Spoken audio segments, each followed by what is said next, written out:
Pour un mouvement comme celui-ci, appelé communément le dips, c'est simple, tout ce que vous avez besoin, c'est d'une chaise d'un certain poids afin qu'elle ne bascule pas pendant le mouvement.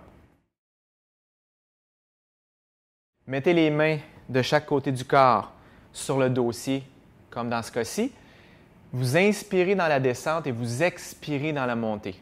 Une petite alternative, au lieu de faire communément comme dans les gyms où est-ce qu'on ne fait que remonter ou descendre, vous allez faire une extension de la colonne pour terminer avec une belle planche droite inversée. Dans un mouvement comme celui-ci, le Bulgarian Squat, on va bien évidemment avoir besoin de plus d'équilibre et de coordination pour bien exécuter l'exercice. Donc, au départ, assurez-vous d'avoir le pied bien déposé au sol, d'avoir encore une fois un meuble qui ne bouge pas. Déposez le pied arrière et lorsque vous descendez, c'est de descendre verticalement. Vous ne devez pas pousser vers l'avant et ainsi dépasser l'angle de 90 degrés au niveau du genou.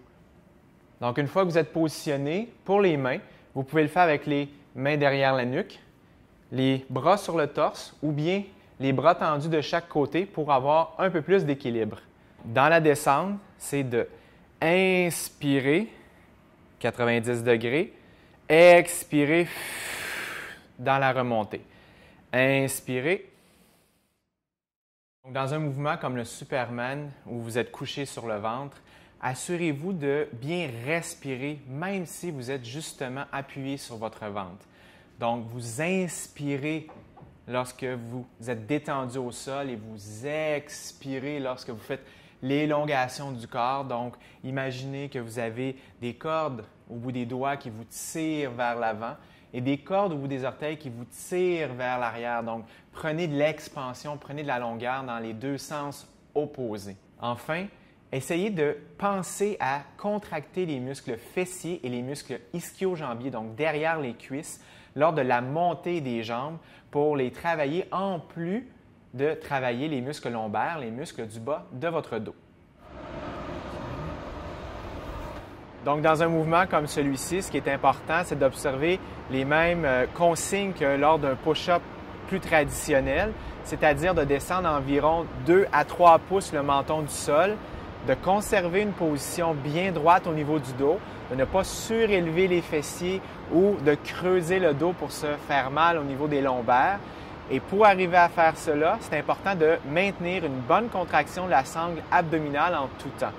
Lorsque vous remontez pour faire le T du T-push-up, assurez-vous de bien pousser le nombril vers votre colonne afin de contracter le muscle transverse, le bas de votre abdomen. Ainsi, vous allez vous aider dans la stabilisation du mouvement. Je vous dirais également de toujours favoriser une bonne technique et non la vitesse. Vous tendez comme il faut en faisant une contraction vers l'extérieur et inspirez.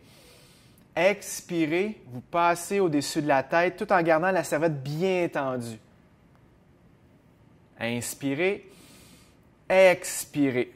Même chose, gardez la cervelle bien tendue en gardant les bras bien droits et relâchez. Vous pouvez faire ça 5 à 6 fois et vous allez sentir une ouverture graduellement à mesure que vous avancez dans les répétitions au niveau du tendon pectoral attaché à l'épaule, au niveau même, ça peut aller du biceps, ça peut aller au début de l'avant-bras.